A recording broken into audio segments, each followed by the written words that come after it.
మొత్తం కనుల గురించి అనమాట. మీకు ఇది అమ్మవారిని భావించుకోవడానికి చాలా ఈజీ ఉంటుంది. అదే మూకకవైతే మూక పంచశతిలో అమ్మవారి యొక్క కనుల గురించి 100 శ్లోకాలు వ్రాసారండి.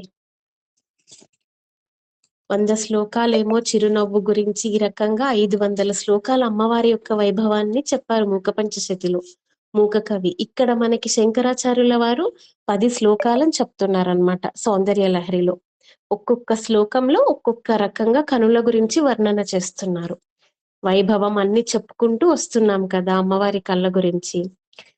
దీనిని వేద ప్రకారంగా సగుణ బ్రహ్మ ఉపాసన అంటారనమాట. అంటే మనసుకి ఒక ఆలంబన కావాలి, ఒక సపోర్ట్ కావాలి. అప్పుడే మనసు ఏకీకృతమై ఒక ధ్యానంలో నిలవగలుగుతుంది. ఈ ధ్యానంకి కూడా మళ్ళీ 4 మెట్లు ఉన్నాయన్నమాట. మనసు నిలవాలంటే ముందు అంతఃకరణ శుద్ధి జరగాలి. అది స్వచ్ఛతకి సంకేతం. ఆ స్వచ్ఛమైన మనసులో, ఏకీకృతమైన మనసులో ఈ జ్ఞానం నిలుస్తుందన్నమాట. ఎప్పుడైతే వింటూ ఉంటామో అమ్మవారి యొక్క గుణగణాలు, లీల రూపాన్ని వింటూ ఉంటామో అప్పుడు మన మనసు నిలవగలుగుతుంది అన్నమాట. శ్లోకం మీద గాని, స్తోత్రం మీద గాని అది పవిత్రమైన మనసులకి సాధ్యం అవుతుంది. వాళ్ళని యోగులు, ధ్యానులు అంటారనమాట. మనందరికీ కూడా అవకాశం ఉంది. అందుకే మనకి మనిషి జన్మ వచ్చింది. అయితే ఈ రకంగా ధ్యానాన్ని సంపాదించుకుంటూ ఉన్నప్పుడు ధ్యానంలో నిలవగలిగే సామర్థ్యాన్ని తెచ్చుకుంటాం అన్నమాట. అంటే సత్సంగం, అంతఃకరణ శుద్ధి, జ్ఞానం, ధ్యానం ఈ రకంగా చెప్తున్నారనమాట. ఇప్పుడు శ్లోకంలోకి ప్రవేశిద్దామండి. మొదట సంబోధన ఈశాన దయితే. అంటే ఈశాన అంటే పరమశివుడి యొక్క, దయితే అంటే పరమశివుని యొక్క ప్రియురాల అని సంబోధిస్తున్నారు ఈ శ్లోకంలో. హృదయంలో కనిపిస్తున్న రూపం ఎలా ఉందంటే అమ్మా, విభక్త త్రైవర్ణ్యం, 3 కనులు 3 వర్ణములతో ఉన్నాయట. ఆ వర్ణములేమిటి? విభాతి త్వన్నేత్ర త్రితయమిధమీశాన దయితే. ఏమిటి ఆ 3 కనులు అంటే ఎరుపు, తెలుపు, నలుపు. అంటే సత్వ రజ తమో గుణాలకి సంకేతంగా ఉన్నాయన్నమాట ఆ 3 కనులు. ఆ 3 కనులు సత్వ రజ తమో గుణాలకు మళ్ళీ దేవతలని చెప్తున్నారు. ఎవరు వారు? ద్రుహిణ హరి రుద్రాన్. ద్రుహిణ అంటే బ్రహ్మదేవుడు, సృష్టికర్త. హరి అంటే విష్ణుమూర్తి, స్థితికారకుడు. రుద్రాన్ అంటే లయకారకుడు అయిన పరమశివుడు. ఏమైందంటే సృష్టి అంతా లయమైపోయినప్పుడు అంతా అమ్మవారు గ్రహించేసిందంట, అంటే తీసుకున్నదంట ఆ తల్లి. అమ్మవారు అంటే శివుడు, పార్వతీదేవి ఇద్దరిని కలిపి చూడాలండి ఎప్పుడైనా.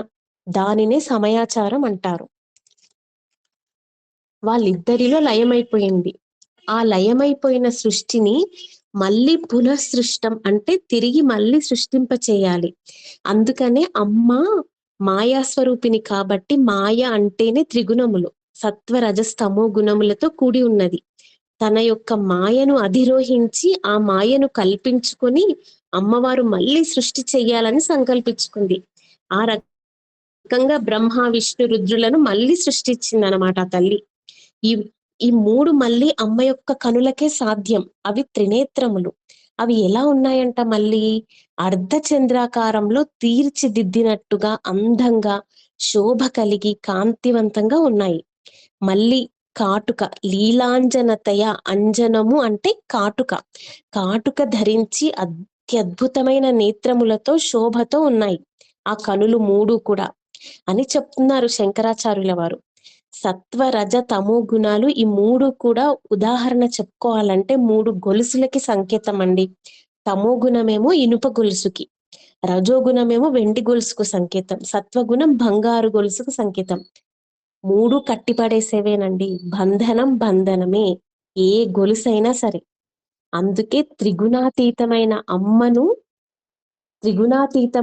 అమ్మను కనుక శరణు వేడితే మనలని కూడా ఆ త్రిగుణాతీత స్థితికి తీసుకెళ్తుందన్నమాట. అది ఇందులో ఉన్న అంతరార్థం. మోక్షకారకురాలు. ఎప్పుడైతే మనం అమ్మవారి యొక్క 3 కనులు ధ్యానం చేస్తామో అవి మోక్షానికి తీసుకెళ్లే సామర్థ్యం కలిగి ఉన్నది. త్రిగుణాతీతమైన స్థితికి తీసుకెళ్లే సామర్థ్యం అన్నమాట. యాక్చువల్‌గా ఇందులో ఉన్న అంతరార్థం ఇదే అండి శ్లోకంలో. అర్థమైందా అండి శ్లోకం భావము? ఫాస్ట్‌గా చెప్పేసానా ఏంటి?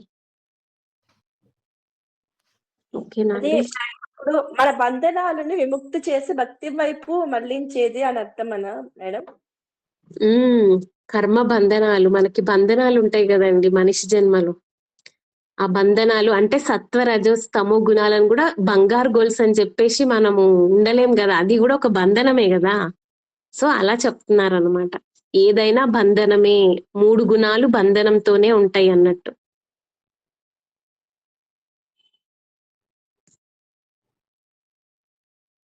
ఏమైనా డౌట్ ఉందా అండి?